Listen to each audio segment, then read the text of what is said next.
Bartas morning ang buhay namin. So mag-aantay tayo ng mga morning na babiyahe 4 PM 4 AM papuntang Bigan to Pasay. So magagalak tayo, mag-gagawin ng ating bus.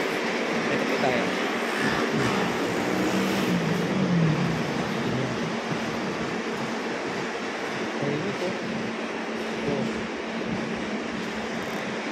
Ang ganda dito sa Bigan, talagang tetang talaga yan.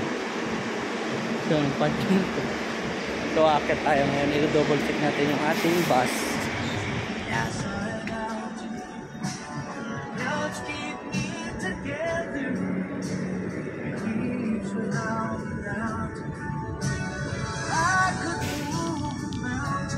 Kapag babiyahe tayo at sasakay tayo sa isang sasakyan o kahit anong sasakyan, huwag nating kalimutan na magsuot ng seatbelt.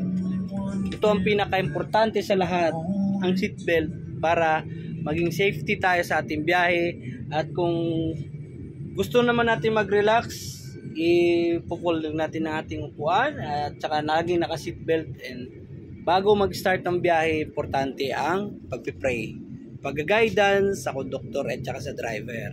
At syempre, para sa lahat, as for me, bilang driver, lahat ng pasahero ko, kahit sino man, mapabata o matanda, kayo po ang VIP at kayo ang pinapahalagahan. Bilang bus crew at bus driver, ako po si Mr. Inigo. Maraming salamat. Biyahe natin 4 AM papuntang Bigan to Pasay. Thank you.